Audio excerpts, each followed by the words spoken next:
대구에서 미분양 아파트는 올해 7월 기준 7만 5천 가구로 지난해 12월 2만 가구보다 3.75배 늘었다. 김 의원은 주택매매 기준금리 인상 기조가 계속될 경우 주택 경기 침체가 당분간 이어질까 우려된다 고 말했다. 권태영 한국은행 대구경북본부장은 현재 대구 주택매매 가격 하락 속도가 계속될 경우 주택담보대출비율 LTV 규제로 문제 없다고 판단하지만 1, 2년간 지속 시 문제가 될 수 있다 고 답했다. 대구의 아파트 전세 시장이 심상치 않다. 미분양이 많이 몰린 지역을 중심으로 하락폭이 확대되고 있다. 13일 한국부동산원의 주간 아파트 가격 동향에 따르면 이달 둘째 주 대구 아파트 전세 가격은 0.36% 하락해 전주 -0.31%보다 낙폭이 커졌다. 지난해 11월 둘째 주 -0.01%부터 43주 연속 하락세가 이어졌으며 올해 누적 하락폭은 7.34%에 달한다. 구군별로는 달성군 -0.53%, 달서군 -0.48%, 수성구 -0.40 순으로 나타났다. 8월 현재 8,301가구에 달하는 대구의 미분양 아파트 중 수성구 2,073가구와 달서구 2,049가구의 49.6%인 절반이 몰려있다. 대구의 아파트 매매가도 0.26% 내려 48주 연속 내림세를 이어가고 있다. 신규 입주 물량 영향으로 매물이 적재된 달성군 -0.36%과 수성구 -0.33%, 달서구 -0.29%가 하락세를 주도했다. 지난달 당첨자 발표가 이뤄진 힐스테이트 칠성 더 오페라가 576가구 모집에 청약자가 89명에 그쳤다. 대구 지하철 1호선 대구역과 직선거리로 약 200m에 위치한 초역세권 아파트에다 전가구가 가장 선호도가 높은 전용면적 84로 구성되는 등 장점에도 미달을 면치 못했다. 심지어 302가구가 공급된 특별공급에는 단 한 명만이 청약을 했다. 대구뿐만이 아니다. 지난 8월 서울을 포함한 수도권 아파트 미분양 건수는 5,012가구로 2019년 12월 6,202가구 이후 2년 8개월 만에 최고치를 기록했다. 미분양 단지가 급증하면서 주택 분양보증 사고에 대한 우려도 커지고 있다. 12일 조호섭 더불어민주당 의원이 주택도시보증공사 HUG에서 제출받은 국정감사 자료에 따르면 분양보증 사업장 중 미분양 사업장이 2018년 12개소에서 올해 9월 말 기준 168개소로 증가했다.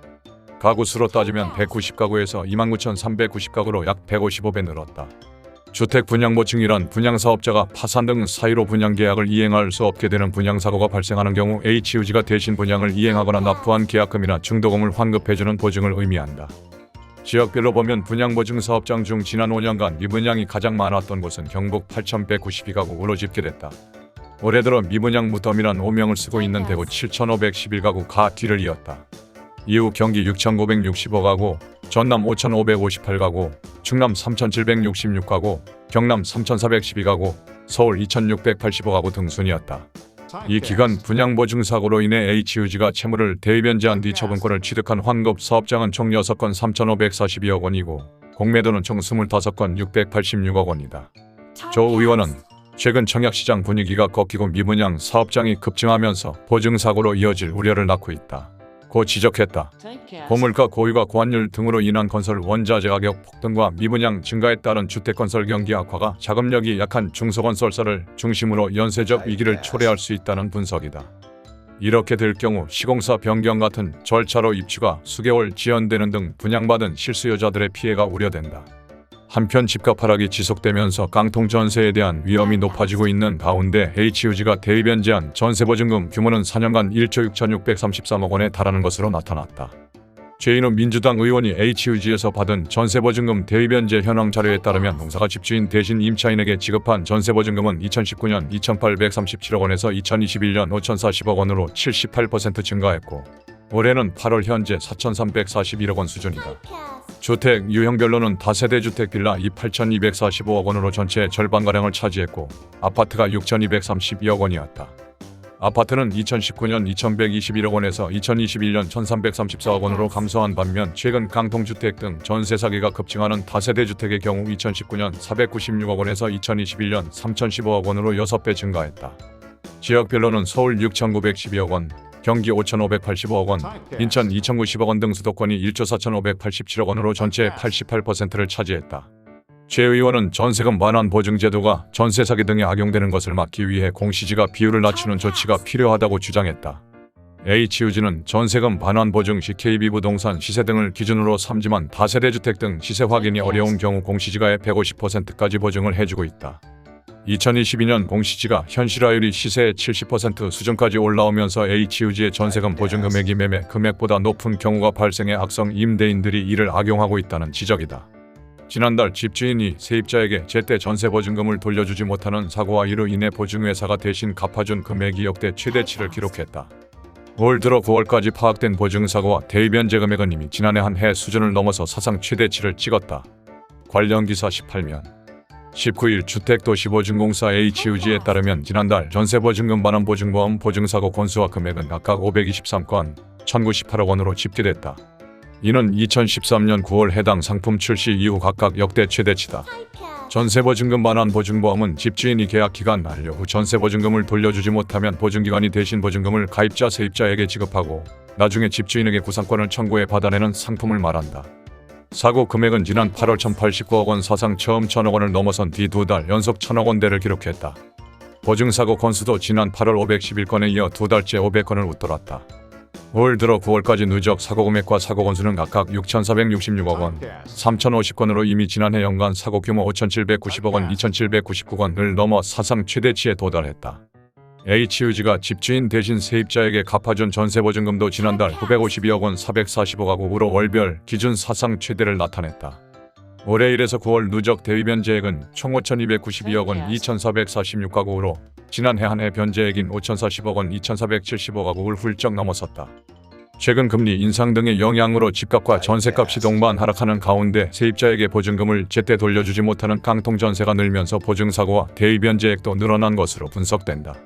특히 연립 다세대 등을 중심으로 매매가보다 높은 금액에 전세를 내놓는 전세 사기도 기승을 부리면서 세입자와 보증기관의 피해도 커지고 있다.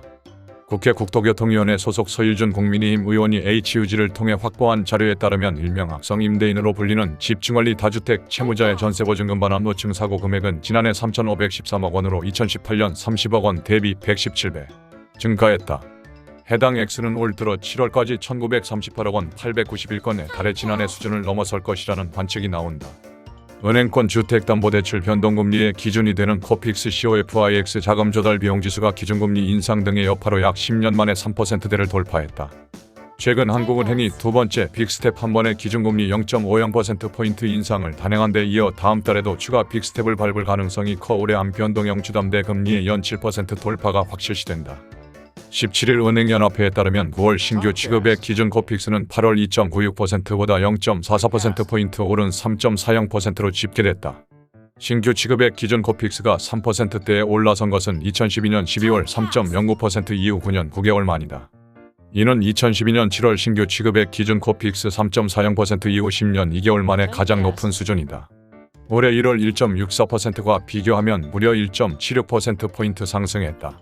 시장금리를 서서히 반영하는 잔액 기준 코픽스도 2.52%로 8월 2.25%보다 0.27%포인트 올랐다. 9월 신규 코픽스가 크게 상승한 것은 지난 8월 25일 한은의 기준금리 인상 이후 수신상품과 채권금리 상승의 영향을 반영했기 때문이다.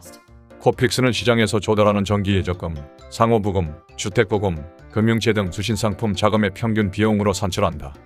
시중은행들은 18일부터 신규 주택담보대출 변동금리의 이날 공개된 코픽스 금리를 즉각 반영한다. 이날 기준으로 연 4.5에서 6.09% 수준이었던 KB국민신한 우리하나NH농협은행의 주택담보대출 변동금리는 18일부터 코픽스 변동분만큼 높아져 4.99에서 6.53%로 오른다. 문제는 앞으로도 대출금리 상승세가 계속될 것이라는 점이다. 지난 12일 한은의 빅스텝 결과는 다음 달 발표하는 10월 코픽스에 반영된다. 또 다음 달 한은이 다시 한번 빅스텝을 단행할 가능성이 커져 코픽스와 이와 연동되는 변동형 대출 금리가 또 한 번 뛸 가능성이 크다. 은행권 관계자는 10월과 11월 한은의 기준금리 인상분을 반영하면 연내 대출금리 상단이 7% 중반에 달할 것으로 보인다. 고 말했다. 이미 혼합형 주담대 최고금리는 지난달 7%를 넘어섰다. 이에 변동금리로 대출을 받은 영끌영혼까지 끌어모은 쪽과 B2B 내에서 투자족의 원리금 상환 부담은 더 커질 전망이다.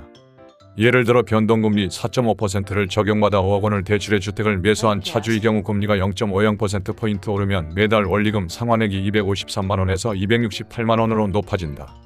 변동금리로 코픽스에 영향을 받는 전세자금 대출 금리도 6%대로 상승할 것으로 보인다. 전세대출의 94%가 변동금리형이어서 이자 부담 급증에 따른 부실화 우려도 제기된다.